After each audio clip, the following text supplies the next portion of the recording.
So you might have heard of the auxiliary units. They had a very, very special job to basically stay behind when everyone else was hunkering down and escaping German invasion in World War II. They would have hidden down in these secret underground bases that we're going to go and have a look at.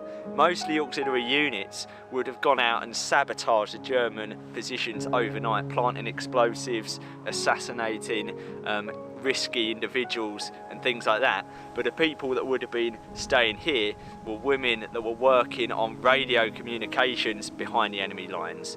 So with open hatch, we're at the entrance to the bunker. Let's go and see what's inside.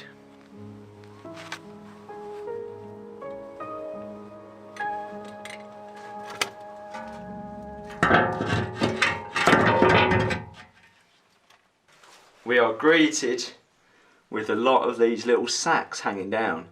These are cave spider egg sacs. A lot of you explorers will be very familiar with those. These spiders, they are apparently known as something like the gentle giants, so they're not actually that harmful, they just look nasty.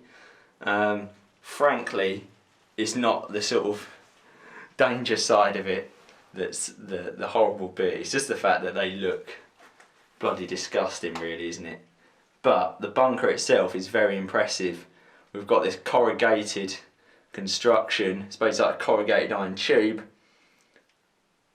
Quite impressive that this hasn't collapsed, as most of the auxiliary bunkers have further around the country and the southeast of England. So we're going to carry on out into this room. We've got this sort of slabs on the floor which are still quite tidy even to this day. We've got, this is like the main room, it's quite small really, I believe smaller than some of the auxiliary bunkers.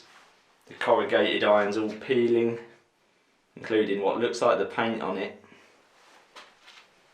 This side we've got remnants of shelving. There's looking out. And then we've got these two air pipes. And you think air pipes, you know, generally you'd think they'd provide you with some nice fresh air in a bunker like this. But no, back in the 40s, they were made out of asbestos, as you can see here. Which, to be honest, was probably fine. They weren't damaged at the time, so they probably did the job. Now they are. They don't look particularly dangerous, but I wouldn't want to sort of hang around here for too long. There they are. And then we've got here the escape tunnel, which you can crawl down if you can brave the spiders and get out of the bunker, which is how people would have got out in an emergency. Look at the size of that bad boy. Down here we've got a wooden hatch, probably a piece of original furniture. Coming back out into the main room, you can see signs of collapse have already begun, but for now it survives. One of the few auxiliary bunkers that actually still survives in the country today. So at the entrance to the bunker, there's actually something of quite considerable interest. This is not just an old electricity pole. This is actually part of the original setup, probably. And here you can see, if I can just focus this quickly, you can see there's actual metal coming out of this pole. And you can see there's nails sticking out. And probably what this was a sort of communication mast to send or receive the radio messages from this bunker back in the day. And it would have been sort of disguised as a sort of fake tree above ground so that it was inconspicuous. Another thing of note here, you can see all of these sort of marks on this wall where it looks like someone's plastered over this by hand.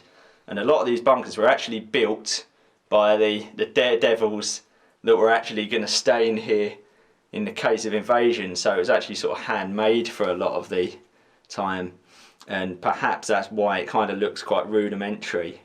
So we're around 20 metres from the entrance of the site, and this is the escape hatch, so the tunnel that you saw inside. If you follow that through, this is where it comes out.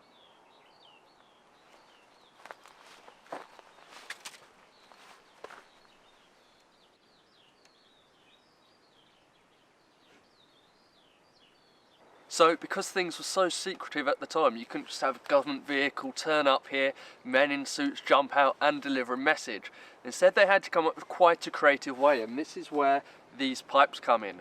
Someone would come along, put a message in a tennis ball, and in it goes, and down below they'd be able to read that. So such a simple yet really effective way of being able to deliver messages secretly. So some of the pipes may have been used for delivering the messages, but then others probably connected up to the ventilation pipes inside the bunker.